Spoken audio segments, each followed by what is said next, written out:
Salam, salam Paskah, Horas, menjua-jua, jua-jua, Yahomu, Rahayu, salam keselamatan. Terima kasih pada Tuhan kita bisa bertemu lagi dengan channel ini yang sekarang kita gunakan untuk menafsirkan, memahami apa yang menjadi evangelium pada kebaktian subuh kita pada perayaan Paskah pertama kebangkitan Yesus Kristus tanggal 20 April tahun 2025. Mudah-mudahan Tuhan yang akan menuntun kita semakin percaya kepadanya dan semakin mengabdi berbakti, dan kita dapat bersukacita oleh karena kebangkitan Yesus Kristus. Untuk memulai perenungan kita, Bapak Ibu Saudaraku yang terkasih, mari kita terima penyertaan dari Tuhan kita, dan kita baca dari surat Paulus kepada Filemon ayat 3. Kasih karunia dan damai sejahtera dari Allah Bapa kita dan dari Tuhan Yesus Kristus menyertai kamu. Amin. Firman yang akan kita renungkan, Bapak Ibu Saudaraku yang terkasih, ditentukan dari Matius 28 ayat 1 sampai 10, yakni tentang kebangkitan Yesus. Mari kita baca. Setelah hari Sabat lewat, menjelang menyingsingnya fajar pada hari pertama minggu itu, pergilah Maria Magdalena dan Maria yang lain menengok kubur itu. Maka terjadilah gempa bumi yang hebat, sebab seorang malaikat Tuhan turun dari langit dan datang ke batu itu dan menggulingkannya, lalu duduk di atasnya. Wajahnya bagaikan kilat dan pakaiannya putih bagaikan salju. Dan penjaga-penjaga itu gentar ketakutan dan menjadi seperti orang-orang mati. Akan tetapi malaikat itu berkata kepada perempuan-perempuan itu, "Janganlah kamu takut, sebab aku tahu kamu mencari Yesus yang disalibkan itu. Ia tidak ada di sini, sebab ia telah bangkit, sama seperti yang telah dikatakannya. Mari lihatlah tempat ia berbaring. Dan segeralah pergi dan katakanlah kepada murid-muridnya bahwa ia telah bangkit dari antara orang mati. Ia mendahului kamu ke Galilea, di sana kamu akan melihat dia. Sesungguhnya aku telah mengatakannya kepadamu." Mereka segera pergi dari kubur itu dengan takut dan dengan sukacita yang besar, dan berlari cepat-cepat untuk memberitahukannya kepada murid-murid Yesus. Tiba-tiba Yesus berjumpa dengan mereka dan berkata, "Salam bagimu, hai rete." Mereka mendekatinya dan memeluk kakinya serta menyembahnya. Maka kata Yesus kepada mereka, "Jangan takut, pergi dan katakanlah kepada saudara-saudaraku supaya mereka pergi ke Galilea, dan di sanalah mereka akan melihat aku." Demikian firman yang akan kita renungkan, Bapak Ibu Saudaraku yang terkasih, yang tentu saja yang berbahagia adalah orang yang mendengarkan, memelihara, memahami, mengerti, menghayati, dan mengamalkan perintah firman Tuhan dalam perbuatan-perbuatan baik yang diinginkan untuk dilakukan orang lain juga. Amin. Tuhan Bapa Surgawi, cerahi pikiran kami untuk memahami firman-Mu, sehingga berkat-Mu yang ada pada hari kebangkitan-Mu dapat kami nikmati dan kami rasakan dalam kehidupan kami sekarang ini. Terima kasih Bapa, dalam Yesus Kristus, kabulkan doa kami. Amin. Tema yang diusulkan di almanak kita mengatakan bahwa kebangkitan Yesus menyatakan mengalahkan dunia kematian, atau kebangkitan Yesus menyatakan dunia kematian telah kalah, katanya. Jadi kebangkitan itu memang terus terang mengalahkan kematian, kan? Karena yang matilah yang bangkit. Jadi makanya seperti dalam kitab suci orang lain dikatakan bahwa Tuhan Yesus itu berbahagia pada hari, sungguh mulia pada hari kelahirannya, kemudian pada hari kematiannya, dan juga pada hari kebangkitannya. Dan tentu saja peristiwa kebangkitan itu adalah suatu peristiwa, bukan hanya peristiwa kerohanian, tetapi yang benar-benar terjadi dan disaksikan oleh pemberita di sini. Jadi gaya cerita ini kan seolah-olah penulis itu Matius murid Yesus yang menulis kitab Injil ini benar-benar menyaksikan peristiwa yang dialami oleh perempuan itu. Jadi kita katakanlah di sana begitu ya. Jadi tentang peristiwa itu begini, para pemimpin agama Yahudi, imam besar, ahli-ahli Taurat, imam-imam menyuruh dan menyogok tentara untuk menjaga kuburan Yesus, ya kan? Demi mencegah agar mayat Yesus tidak dicuri oleh murid-muridnya lalu dikatakan bangkit. Jadi ada penjagaan ketat. Itu sangat penting, makanya perlu dicatat demi mencegah adanya berita hoax, berita dusta tentang kebangkitan Yesus Kristus itu. Dan di sana kita tahu bahwa dalam kitab Matius pun diberitahu 3 kali tentang penderitaan Yesus, bahwa dia akan mati, ya, tetapi pada hari ketiga akan bangkit pula. Tapi dalam 3 kali pemberitaan kepada murid-muridnya itu seolah-olah mereka kurang percaya, bahkan dilawan, ya. Tidak begitu pengalaman guru kami, pengalaman Tuhan kami, katanya. Kami tidak setuju dengan itu, katanya. Sehingga mereka lupakan juga, ya. Dan ya perempuan itu tidak berada waktu Yesus memberitahukan bahwa dia akan menderita, disesah, dibunuh, mati, ya.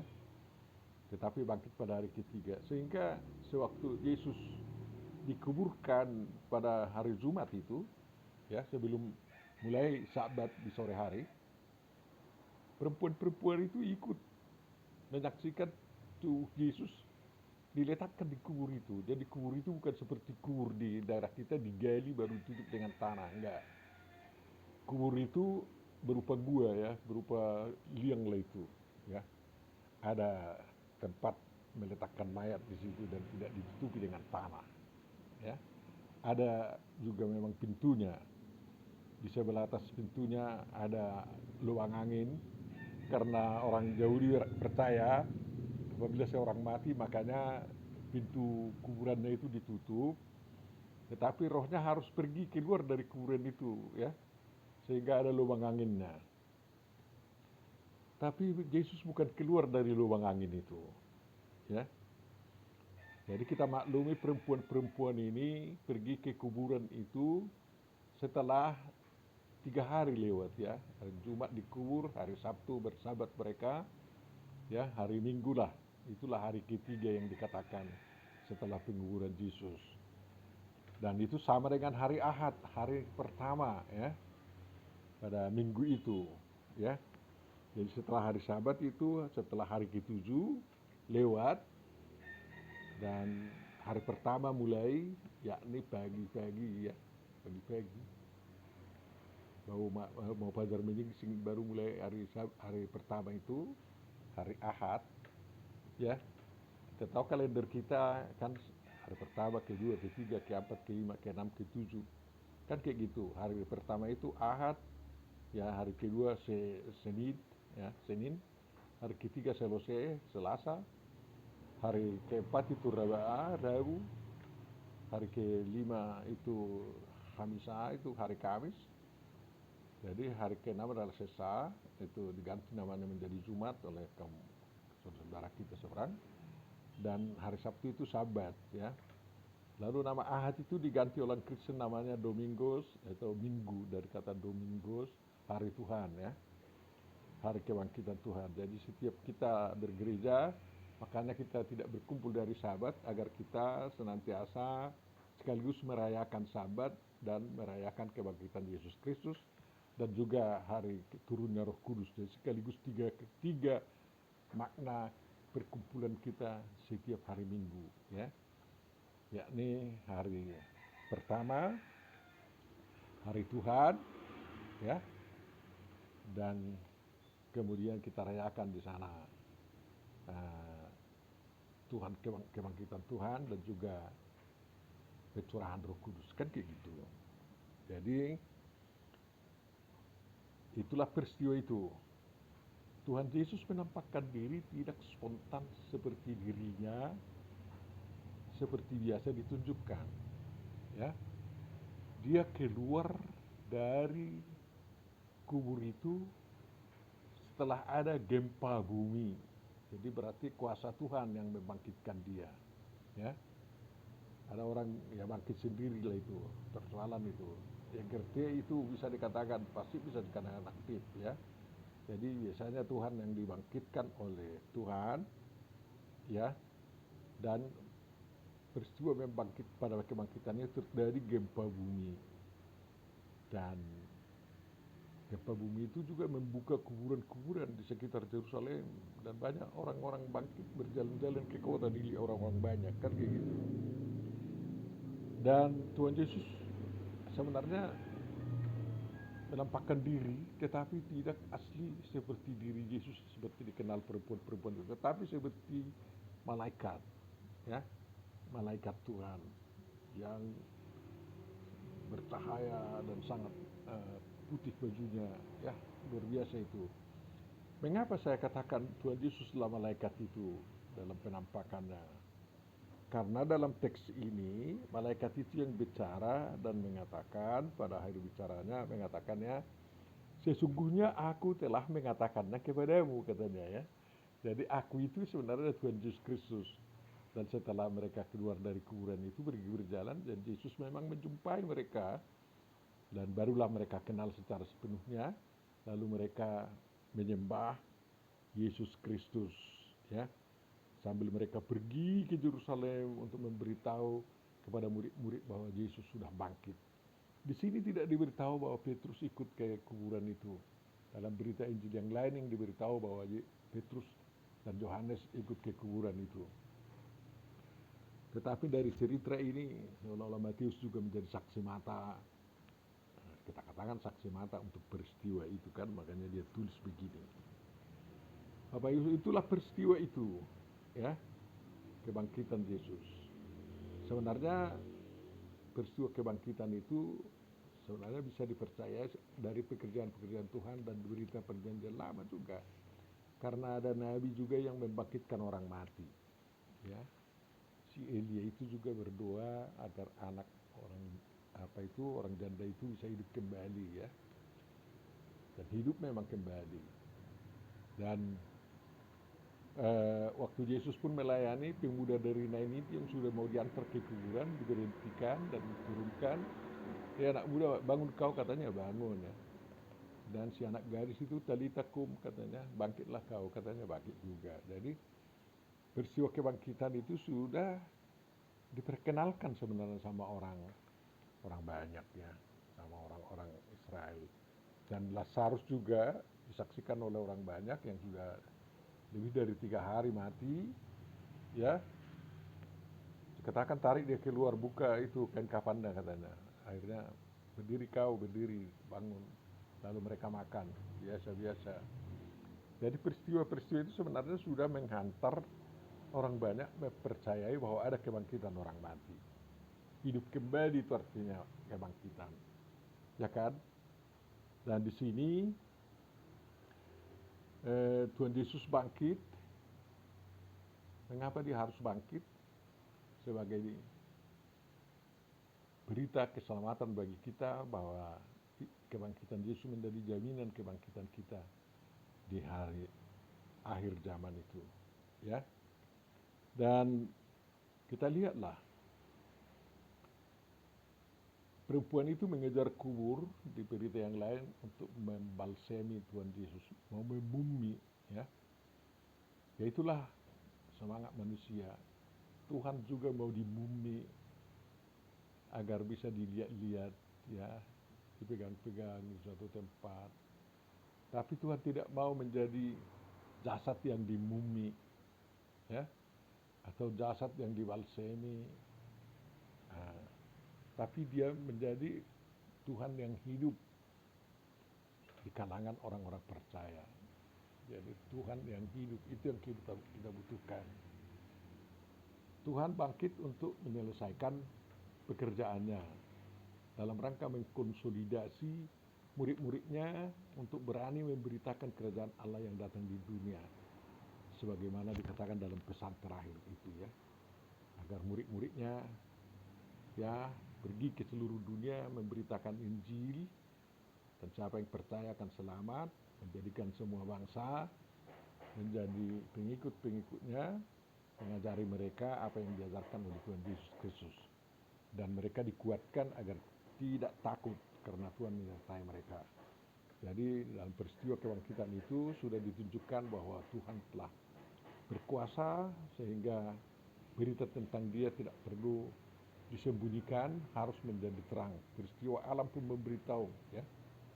Dan para penjaga itu hampir seperti mayat, tidak tahu apa-apa, tidak bisa berbuat apa-apa kan. Jadi kuasa Tuhan itu bekerja sewaktu kebangkitan Tuhan Yesus Kristus, dan itulah petunjuk bahwa Dia benar-benar Tuhan atau Logos Allah yang menjadi manusia. Gitu. Memang setelah Dia mati, ya, menyampaikan nyawanya kepada Tuhan dan kepalanya tertunduk sebelah kanan dan mati. Dan karena sudah ternyata mati, Dia hanya diuji kematiannya mengenai tusukan lembing oleh komandan tentara itu, yang tidak bertobat menjadi orang Kristen, melihat dan mengaku bahwa Yesus anak Allah, ya, dan dia tidak ikut dipatahi kakinya, tulang-tulangnya tidak ada yang diremukkan, ya, rusuknya itu pun tidak kena lembing itu, tetapi itu terjadi agar darah Yesus juga tertumpah seperti darah anak domba Allah yang tercurah untuk menebus dosa manusia, dan juga disertai air yang kita katakan sebagai air yang menyucikan kita semuanya. Bapak Ibu Saudara, setelah Dia dikuburkan itu banyak orang yang kurang percaya kemana Tuhan Yesus pergi ya. Ya, di Petrus diberitahu bahwa Dia pergi ke dunia orang mati, memberitakan kerajaan Tuhan ya, dan menyelamatkan orang-orang yang mau selamat. Rupanya ada juga manusia yang keranjingan masuk neraka ya. Memang manusia beragama sekarang pun ada yang mengajarkan kita harus masuk neraka dulu katanya, baru nanti ada api penyucian katanya ya. Hebatlah itu teologianya itu. Kalau Tuhan Yesus enggak. Hari kita, saat kita mengembuskan nafas terakhir, roh kita dibawa ke surga, ke Firdaus. Dan nanti kalau kita dikuburkan, tubuh kita menjadi tanah ya. Nanti kalau kita mengikuti kebangkitan Yesus ya, kita diberi tulang-tulang lagi dan diberi daging, dan roh kita dikembalikan untuk bisa kita naik bersama Yesus ke surga ya. Orang-orang yang tidak sempat mati ya, dia akan diubah menjadi memiliki tubuh kemuliaan. Semuanya menjadi memiliki tubuh seperti tubuh Kristus yang mulia yang bangkit itu. Bapak Ibu Saudaraku yang terkasih, Tuhan Yesus memang tidak membiarkan muridnya terluntang-lantung ya. Tidak dibiarkan hanya mengasihi kuburannya. Jangan. Kalau berziarah pun ingat seperti dikatakan pemandu wisata di Yerusalem, ingat Tuhan Yesus tidak ada di kuburan, tetapi di surga. Dari situ Dia memberi perintah dan kasihnya kepada kita katanya. Itu menurut saya benar ya. Jadi tapi murid-muridnya ini, perempuan-perempuan ini yang statusnya diubah dari perempuan yang menjatuhkan manusia ke dalam dosa menjadi perempuan-perempuan yang memberitahu keselamatan telah tiba dan datang ya. Yesus telah hidup dan mereka diberi privilege atau keistimewaan berjumpa dengan Tuhan Yesus sewaktu mereka sudah keluar dari kuburan itu, dan perempuan-perempuan itu mengenal Tuhan Yesus, lalu mereka dikatakan di sini memeluk kakinya dan menyembah Yesus di situ. Jadi sewaktu Yesus menampakkan diri kepada mereka, ada seruannya hairete katanya bahasa Ibrani, dan bahasa Ibraninya. Mari kita lihat dulu sebentar di dalam Alkitab atau Perjanjian Baru bahasa Ibrani ya. Salam Hairiti yang dikatakan oleh Tuhan Yesus dalam bahasa Ibrani diterjemahkan dalam bahasa Yunani, diterjemahkan dalam bahasa Ibrani di sini. Salam Laken. Laken itu adalah kepada kamu yang perempuan-perempuan ya. Jadi Hairiti sebenarnya bisa berbahagialah kalian, atau salam damai sejahtera di kalian. Jadi kalau kita bertemu dengan Tuhan selalu dia katakan damai sejahtera. Salam Lakem itu kepada kalian semua laki-laki. Jadi kalau ada perempuan dan laki-laki bersama, salam Lakem Lakem gitu kan. Jadi agar semua, tapi Lakem itu sudah menjadi sapaan untuk kalau semua ada di sana, menjadi sapaan umum. Bapak Ibu saudaraku yang terkasih, kalau kita jumpa dengan Tuhan Yesus, sungguh-sungguh berbahagialah kan. Damai sejahtera ada. Makanya undang Tuhan Yesus ke dalam hidupmu. Jangan segan-segan, dia mau datang. Dia mau dengan lembut datang. Jangan sampai dengan kekerasan. Seperti yang alami Paulus. Yesus datang kepada dengan kekerasan. Baru dia bertobat. Jadi sekarang perempuan-perempuan itu dibekali dengan pengenalan yang sangat luar biasa. Dan mereka mengenal bukan hanya sebagai guru, ya. Sikap mereka menunjukkan bahwa perempuan itu betul-betul mereka akui sebagai Tuhan. Mereka tidak takut mendekati Yesus itu, kemudian memeluk kakinya dan menyembah Yesus. Jadi Tuhan yang disembah di sana, ya. Dan disitulah indahnya Yesus mengatakan, pergilah jumpai murid-muridku atau saudara-saudaraku, katanya, ke Galilea. Di situ mereka akan melihat saya. Mengapa harus di daerah Goim itu? Di daerah orang-orang yang kita katakan orang-orang yang belum mengenal Yesus sebenarnya itulah. Goim itu orang-orang apalah, bukan Am ya. Jadi kalau orang jauh itu sebagai Am Tuhan, yang bangsa Tuhan, umat Tuhan. Goim itu adalah orang yang di luar umat Tuhan sebenarnya. Tapi kesanalah Yesus untuk menunjukkan dirinya kepada murid-muridnya.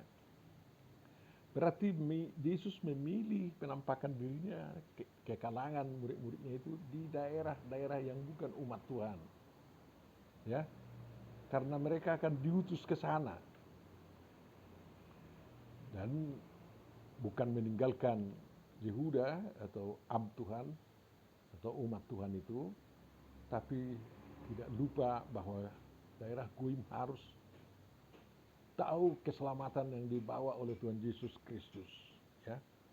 Galilea, tempat pertemuan seluruh bangsa-bangsa. Tuhan Yesus menyuruh murid-muridnya ke sana, ya, dan mereka harus melakukan itu. Melihat Tuhan Yesus itulah luar biasa. Sekarang ini banyak orang yang rindu melihat Tuhan Yesus, sampai patung-patungnya pun dicium-ciumi karena mau melihat Tuhan Yesus Kristus, aneh itu. Dan kita mau bertemu dengan Tuhan Yesus, ya panggillah sewaktu kau dalam kesulitan, panggil dia datang itu. Dan walaupun dia tidak menampakkan diri secara nyata, tapi kuasanya bisa meliputi kita semua dan memberikan kita semangat untuk menghadapi semua masalah kehidupan kita, untuk membuang segala ketakutan dari kita. Ingat, perempuan itu mula-mula takut dan takut, ya. Tetapi Tuhan Yesus telah mengatakan kepada mereka, salam bagimu, hairete, ya, salam laken, semua ketakutan mereka hilang. Dan ketakutan adalah yang merongrong semangat manusia untuk maju terus dalam kebenaran. Itu dihilangkan, dan kalau itu sudah hilang, itu kita bisa menikmati kehidupan secara luar biasa. Dan kita punya keberanian untuk menyaksikan Tuhan Yesus yang bangkit. Hairite, salam bagimu, Tuhan Yesus telah bangkit. Terimalah kuasa kebangkitannya. Amin. Terima kasih Bapak atas firman yang kami renungkan pada kesempatan ini, perayaan kebangkitanmu. di masa subuh ini, dan mudah-mudahan itu menguatkan kami agar kami tidak takut mengarungi kehidupan ini dan menjalankan hidup kami sehari-hari. Karena kami yakin Engkau bersama kami dan Engkau mau menemui kami dan memberkati kami semua.